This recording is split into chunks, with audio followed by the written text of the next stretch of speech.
Ore e ore buttata qua, è un disastro, non si parte, non si arriva.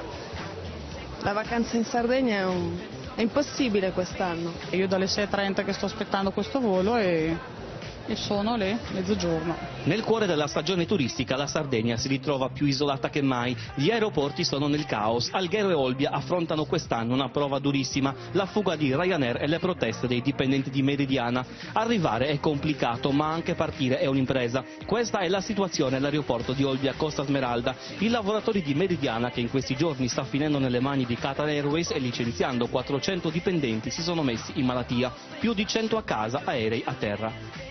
Quando una persona non si sente nelle condizioni psicofisiche, è bene per la propria sicurezza, ma soprattutto per quella dei passeggeri, se parliamo di professionisti ovviamente, che non ci vada a lavorare. Con una lettera di licenziamento in tasca tutto questo è molto difficile. Disastro per chi deve partire, soprattutto per controlli medici, è un vero disastro.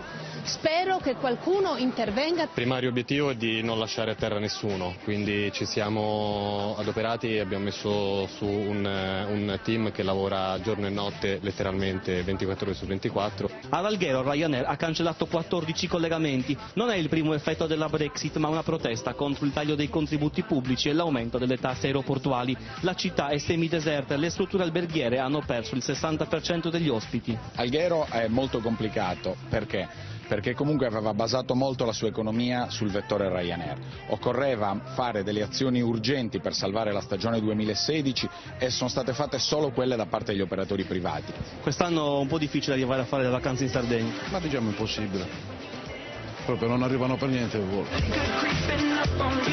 Oltre 15 voli cancellati all'aeroporto di Olbia, anche oggi è il caos. Questo è il terzo giorno di proteste. Bisogna che la gente sappia che qua sono state licenziate 400 persone all'incirca e quindi questo è probabilmente uno dei pochi modi che si hanno per farsi sentire. Da quando aspettate? Aspettiamo da ieri sera. Abbiamo aspettato 8 ore. Dove devi andare? A Bologna.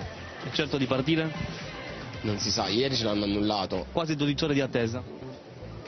Dove dovete andare? New York. Se non si può arrivare via cielo si arriverà via con altri mezzi, via mare, a nuoto.